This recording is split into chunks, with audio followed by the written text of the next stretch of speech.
Well, without further ado, I'd like to introduce our head coaches for some opening remarks. After each coach gives his opening remarks, then we'll open it up for questions.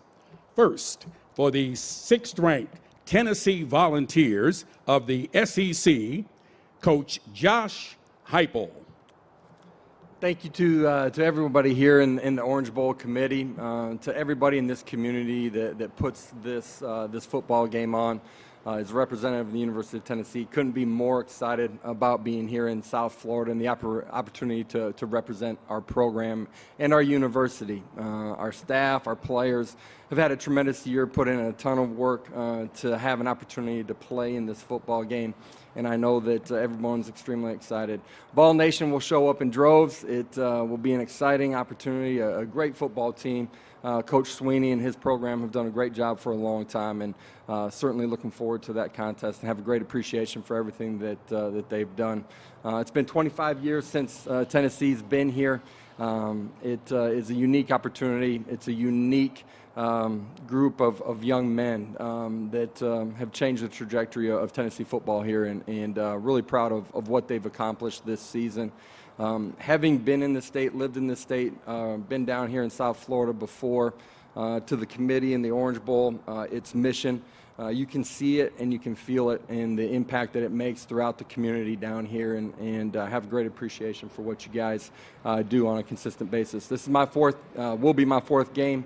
Having been here once as a player that you talked about, that's my favorite Orange Bowl moment, in case you were wondering. Been here twice as a coach as well. This game is as big as it gets and as good as it gets. The community does such a fantastic job of being involved. It's a great experience for our student athletes, and we are so happy to be here. Thank you very much, Coach Heupel. We'll be back with some questions in a moment. Now, for the 7th-ranked Clemson Tigers of the Atlantic Coast Conference, Coach Dabo Swinney. Thank you. Just echo a couple of things Josh said. First of all, just this is really all you need for explanation on why it's awesome to be able to come down here to Miami and be a part of the Orange Bowl. Blue skies, palm trees. This is a beautiful venue, and having experienced it a few times, it's incredible. I'm excited for our staff and our players to be able to have this experience, and then what the Orange Bowl committee does throughout this community is unbelievable. Millions and millions and millions of dollars that have been generated, through the community, through the platform of football, I think is what makes football great, and it's special. So it's going to be a great trip, and the game will be an awesome game. I mean, this is, Tennessee, both programs really, I mean, to me, this is a playoff game. And in a couple years, it would be a playoff game. So both of these teams have been in the, in the mix for the playoff all year, and both, have had great years. But what Josh has done at Tennessee is incredible. I mean, I grew up watching Tennessee. He's made Tennessee again. And so, it's good and bad, because that they're really, really talented. They've got a great scheme. He's got a great staff, and got a lot of respect for everything that they do. And a lot of great memories here at the bowl game. My first one was in '99. I remember it was turning Y2K, and my wife was pregnant with my middle son, who's now 23 next month. So it was turning, and remember, the whole world was supposed to end, I think. And, everything was going to shut down. There was you better go get some cash. And those of you over 50, you can remember that. And I just remember we were at whatever hotel we were in, and we were playing Michigan. And I remember just standing there as the clock was ticking midnight. And I'm like, well, babe, this is it. It's about to happen. And it's kind of like, when Chevy Chase went to the Grand Canyon, he's like, yeah, Rusty, that's the Grand Canyon. All right, let's go. And nothing happened, and I was like, all right, let's go to bed. But that was an amazing game. That was Tom Brady's last game, and we came out on the short end of that. We missed an extra point in overtime, but he took them down the field with about a minute and a half to tie the game, if you can believe that or not. That's one of my notables of life as I was coaching against Tom Brady in his last college game, and I didn't even know who he was really, other than he was their quarterback. But a lot of great memories, good and bad, on the field. But nobody does it better than the Orange Bowl, and we're just thankful to have the opportunity. Our team has worked hard to get here, as has Tennessee, and sure it'll be a great week and a great competition. Thank you very much, Coach Swinney. At this time, we'd like to open it up for questions. We ask that you please raise your hand. Now, I think a microphone will be brought to you, but if not, you'll just have to speak loudly. And please state your name and your affiliation before asking your question. So we are now open for questions.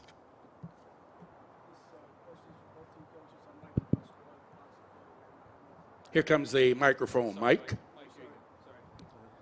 Mike DePasquale, the Fox affiliate here in Miami. Both of you said when this was announced that you're going to be in the Orange Bowl that this was important to our program. You're not in the playoffs, so why is this game, the Orange Bowl, important to both of your programs? Either coach can start, please. Well, I mean, I think postseason's always important. Only 4 teams get to go to the playoff.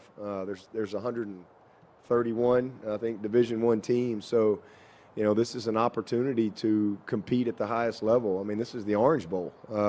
This is one of the greatest traditional bowls in all of college football. And so to have an opportunity to finish your season, to compete at the highest level, for your seniors to be able to showcase themselves one more time against a great opponent, for your young players to have an opportunity to experience this stage, it's special. So, it's the tradition of college football, to be a part of it. And, so it's, you get a chance to play one more time, and it's what we do, we like to play. And so we got one more opportunity to play. Yeah, just simply put, having played and coached in this game, this is a memory, the game itself, and the entire week, the experience that is something that you're going to remember the rest of your life. And I had an opportunity to just run into a bunch of my teammates as one was getting inducted into the Hall of Fame. You remember these moments, and these experiences create bonds that last forever. And, for us, what this program has done, the steps that it's taken in, less than 24 months since I took the job, what these kids are made of, they get one more opportunity to go do it together against a great opponent. And it's a culmination of all the work that's put in. It's a culmination of this season. And it is a great opportunity for your young kids to be exposed to one of the biggest and best games in all of college football.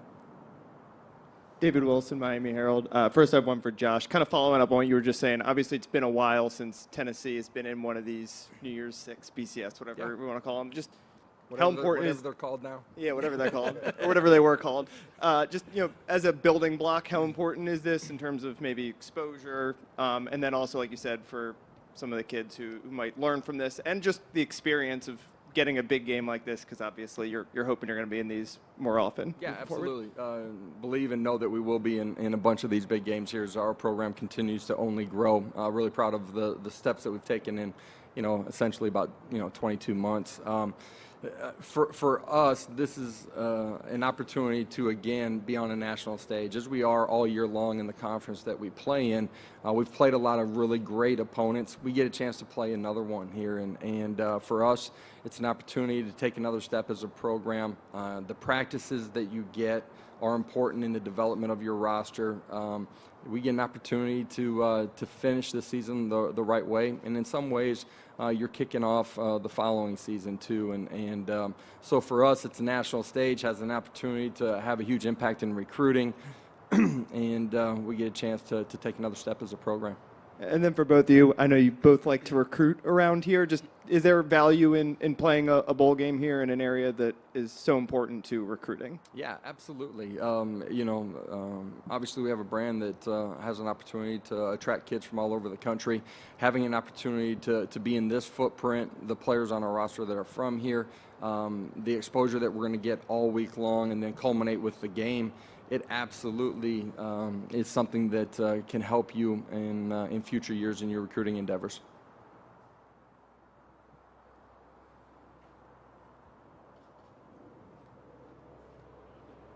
If I can follow up, Dabo, your team comes in scoring just about 35 points a game. Josh, your team leads the nation in scoring. Can we expect a shootout to some degree? If you're playing Tennessee, you better score. So that's all I know. If we don't score, we got no chance because these guys, they not only score a lot of points, they score really fast. So it's unbelievable, really. And I haven't had a chance to really dive deeply into them, but I've watched them all year long, and I mean it's incredible. You know, they do an amazing job, and they've scored on everybody. So I don't think it'll be a 6-3 game. So, you know, all I know is 35 is probably not enough for the Tigers, so we better find a way to score some points. Yeah, every game takes on its own identity. Clemson is one of the top defenses in the country. You get to bowl season, the amount of preparation that you have. Every game unfolds a little bit differently, and this game will take on an identity during the course of play. You better play smart, you better play physical to win these types of big football games. Okay, again, raise your hand and we'll have a microphone brought to you if you have a question.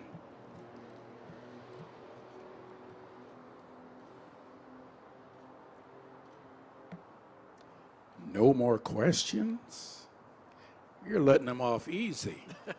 But they probably enjoy that. Hi, I'm Corbin, Orange Bowl social media guy. On social media, ever since the teams were announced, there's been a lot of talk of what the jersey matchup might be. If there are going to be two orange jersey colors that are going on, what can we expect with jerseys and stuff like that? You want to get together and see how much orange we can get on the field at one time? Yeah, I don't know. It's close enough. Yeah, I think we're orange pants and maybe white jerseys. I think that's what the guys. I think we got to pick, if I remember. My equipment guy, I asked the players what they wanted to do. So I think we're white on orange. I think that's what we're wearing. But we got orange helmets and orange tape and orange shoes, and we got a lot of it. You're getting the thumbs up in the back. I think you had the right unique combination. I don't know what they've picked. Our guys pick the uniforms every week, so I'm sure there'll be a ton of orange in it. Hey, Josh, as a former player here and now as a coach, have you reached out to any other coaches to find out how they handle this, 5 weeks off? How much time you give the players off? Obviously, they have finals.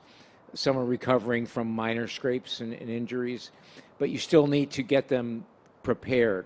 So have you reached out to other coaches, and what have you learned so far? Yeah, the preparation and getting guys ready to play their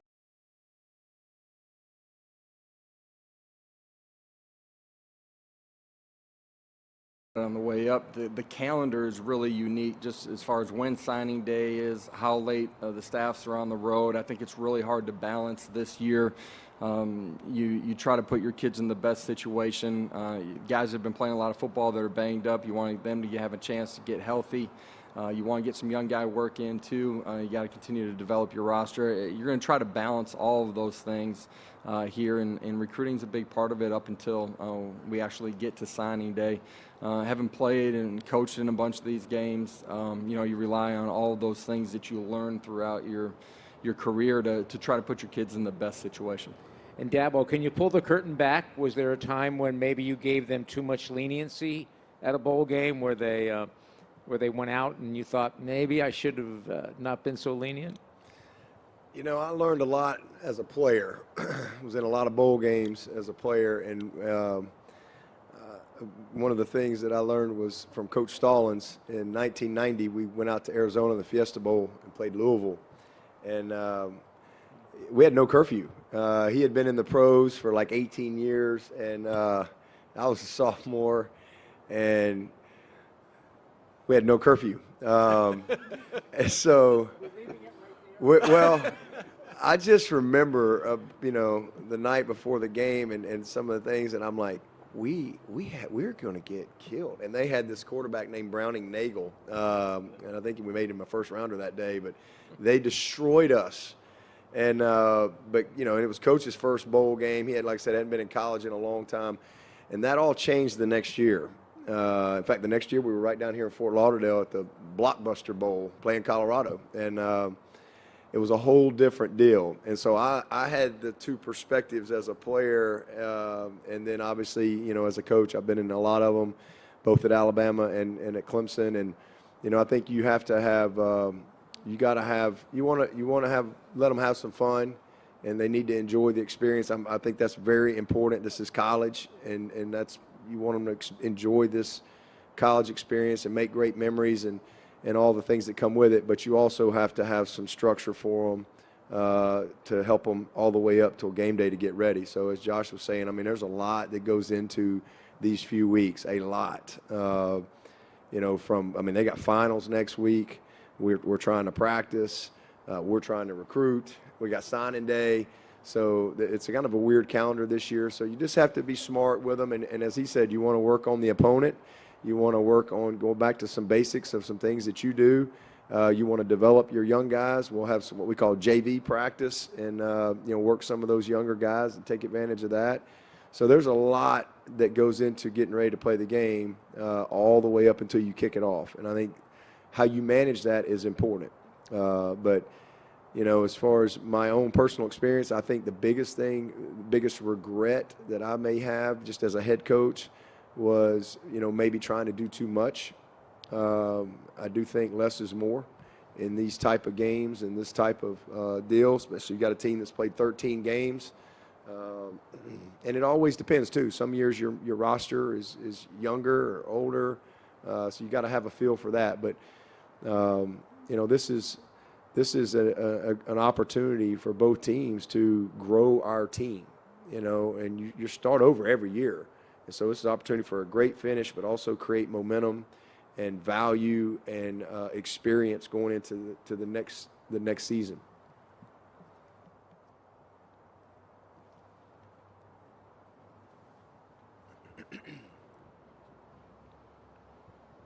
Coaches, Marlon Hill with the Orange Bowl Committee had a chance to do some advance visits with your teams today.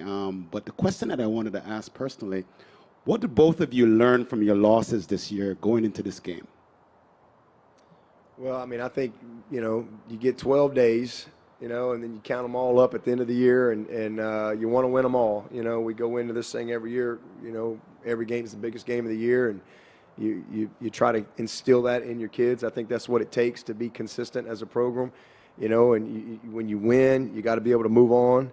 And when you have a very disappointing loss, you got to be able to move on. You know, I think it's both very important. And being able to manage success, being able to manage failure is a part of having a consistent program. We've only had one undefeated team since I've been at Clemson. So, you know, it's hard to win. It's really, really hard. Was there 2 now out of 131 teams that are undefeated? It's really, really hard to do. The ball can bounce funny ways sometimes. But I think there's opportunity in every game, whether you win or lose, to teach, to develop, to grow your you know, the culture of your program and so forth. So you're always teaching in our world, and it's always an opportunity. But, you know, and then ultimately it comes down to the basics, right? I mean, when most of the time when you lose, you watch the tape and you go, man, you know, we had you know, a bunch of turnovers. We had a couple dumb special teams plays. We had some missed assignments. Man, we had some dumb penalties. And so you take ownership of those things as coaches and players on what you can do better, and you move forward. And even when you win, the same thing. You come in and you go, man, we're lucky because we had some mistakes here. So you just keep doing what you always do. You apply the lessons, and you move forward. And again, you get a schedule at the beginning of the year. You got 12 days. They give that to you. You go here, you play at this time. But this is a game that's earned based on what you did on the field. And, you know, there's not many teams that get the opportunity to go play in the Orange Bowl and have this experience. So, man, this is a great reward for both of these programs for having incredible seasons. And, yes, we both wish we were undefeated. But, you know, it was a great year. And, you know, you want to finish with one more win. And that's the focus for both teams. And, you know, that's it. Yeah, I would just, a couple of great lessons from the season in general for our roster, our program is that if you have a group of guys that are committed and connected and don't care who gets the credit and work as hard as they possibly can in a really positive way, they compete every day on and off the field.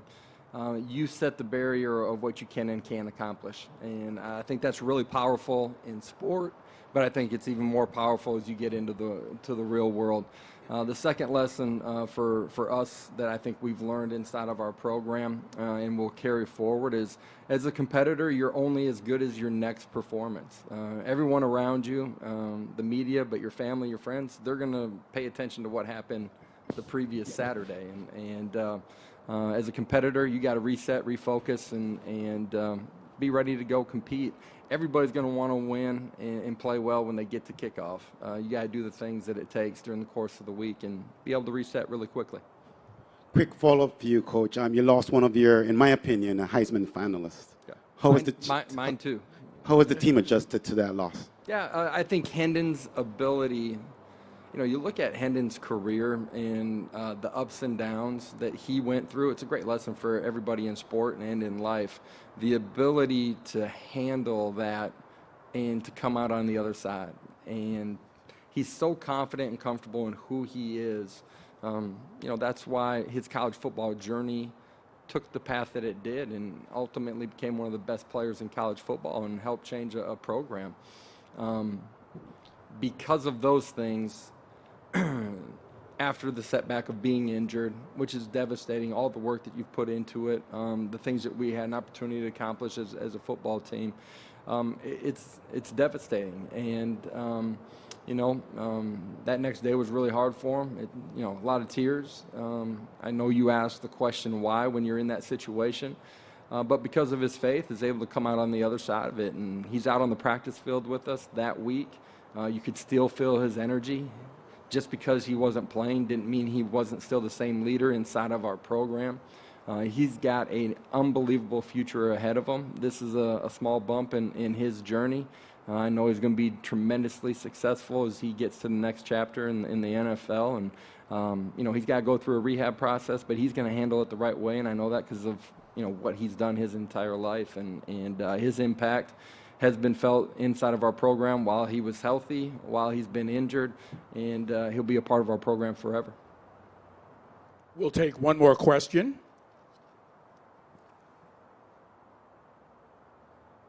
If there is one more question. There is not. So that will conclude our press conference today. Thank you to Coach Heupel and Coach Swinney. We look forward to a great game on December the 30th.